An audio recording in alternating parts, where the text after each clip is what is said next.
My first introduction to martial arts was in 1954 when I took Judo at the YMCA in Redlands. And hardly anybody knew what Judo was. I only did it for about 8 months, and then I dropped out. And my next exposure was when I was in the Air Force, and I was stationed in Taipei, Taiwan. And my wife and my little daughter came with us, and she was teaching in an American school there, and she was a school teacher. And I was working in a service club there for when the soldiers are off duty, they go and relax. I was doing things like running bingo and doing stuff like that, and picking up girls and bringing them up to a dance. We were up on a security service base listening to Chinese broadcasts, and it was up on this tea patch up on the mountain. It was about 40 minutes outside of there. I was working mostly swings, which is like 3 in the afternoon till 11 at night. And my wife was working in the day, so I had all day free. And I noticed that when I was at the service club, the next door was the gym, and there was a Chinese man there that was at the gym, kind of a caretaker of the gym, and he was at that time was just called Guo Shu. He was a native Taiwanese guy. And they had belts. So I started working with him, and then he had a gym downtown, so I started with him, and I learned Southern Shaolin, and I learned something called Tai Chu, and I learned Xing Yi and White Crane from him. And then I met another guy named Wan Dao, an old Chinese guy, and I learned Tai Chi and Xing Yi from him and Shaolin from him. And then I met another guy, Shun Man Wei, came up to me in the park one day and said, why don't you go ahead and I'd like to teach you, because I wanted to go to America. So the whole thing about it secretive was not true in Taiwan. In fact, it got to be very strange because I became the assistant instructor to the old man with the beard, Wan Dao. And one day he was sick. What we used to do is I would train with him, and then we would go to an office building. They'd ring a bell, and all the office workers would come down about 10 o'clock at 10:30, and he would run them through Tai Chi.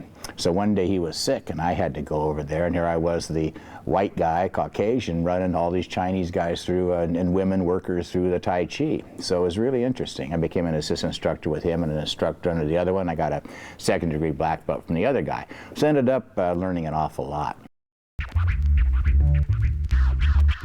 I found it fairly easy to do. I always did. I think it's something I did though in like Bob Bremer. Bob Bremer does trampoline, and he rides a unicycle, and even a few years ago he was still riding a unicycle. So he had that kind of balance and thing. And from the time I was 7 years old or 6 years old, I was in the YMCA circus.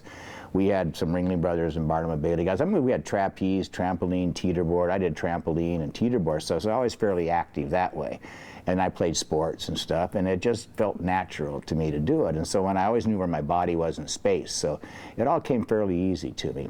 So when I got back from Taiwan, I extended 9 months in the service so I could bring my wife and my furniture and everything back and not have to pay for it like I did on the way over. And what I did was then I opened up a school to help put me through college. I had the GI Bill, which is what they gave you in those days, and not enough. My wife was teaching in a private school, so extra income, I opened up a school, and nobody knew what, even in Taiwan, they didn't know what Kung Fu was. It was called Guo Shu. And so when I opened up a school, I called it the School of Chinese Karate, because they sort of knew what karate was. This was 1964, at the end of 1964. So I went down to visit some schools. There was only a few schools around, a couple of Kung Fu schools in LA.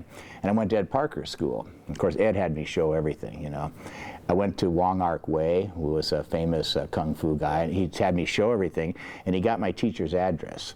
And he wrote my teacher, the one that spoke English, and said, why did you teach him so much? He was kind of angry about it because they wanted to keep it all. It was secretive in the U.S. and it wasn't there. It was very, very interesting. When I was at Ed Parker School, Ed had me show everything, and then there was a couple of his instructors said, let's go out to eat. And one of them was Dan Iniesano. So I knew Dan from back in, I think, about November of 1965. So I would go every year to the international karate tournaments, and at Ed Parker's international karate thing. And in '67 I saw Bruce, and I thought that was pretty good, I'd like to do that someday. But I'm just going to school, I don't have enough time. I had no time at all because I was majoring in drama. I'd have to be in plays, direct plays, do all that stuff. So finally I got my MFA, which is a Master of Fine Arts, and I started teaching, and this was in the beginning of 1971. So my first student, Bob Chapman, and I said, well, let's go learn something new. I'm tired of just being a teacher. So I went to a Tai Chi school. And the guy said, do you know anything? And I said, yeah, I learned Tai Chi in Taiwan. So he said, show me. So I showed him Tai Chi. And he said, oh, I will take you as a student. So I walked out, and all of a sudden this guy follows me out, follows Bob Chapman and myself out there. And he goes, you're not going to learn anything from this guy. He goes, because you already know it and you'll threaten him. So he says, do you know Dan Iniesano? And I said, yeah, I know Dan quite well. He said, do you know, heard about Jeet Kune Do? And I said, well, I just read an article in the magazine. I saw Bruce. Nobody knew it in those days. I mean, it was a Kato and the Green Hornet. That was about it. It lasted a year. I never even watched it. You know, so I think I watched it once or twice. So they go, he goes, well, here's his unlisted phone number. Give him a call. And it was Dan Lee. And so Dan Lee's the reason I ended up doing it. So I called Iniesano up, and he goes, oh, it's nothing much, Timmy, you know, it's just a bunch of guys. Come on down if you want to. And it's like $20, and it's bring some gloves and a mouthpiece and stuff. So, and shin guards and everything. So Bob Chapman and I showed up, and I sparred Bob Bremer and Dan Lee that night. And that was Tuesday nights. And Tuesday nights was like learning the techniques, and Thursday night was sparring night. And then I go to Dan's house on Saturday, you know. So Dan kind of liked it because I had already had all this other experience and stuff. And Bob Chapman had been a boxer in the Navy, so we had a really good time. And at that time, Jeet Kune Do was about 10 or 11 guys in a backyard. And yeah, I guess Ted Wong wasn't teaching anybody, you know, and Herb Jackson would show up, and it was just all those guys you hear about, you know, and that was it.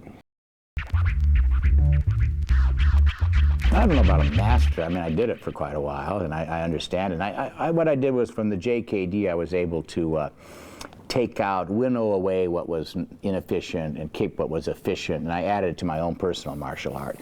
And it helped me understand a little bit more about some of the, I understood actually because of it, because of that in Tai Chi, I actually understood JKD a little bit better than I think I would have if I hadn't. But I also threw away a lot of it.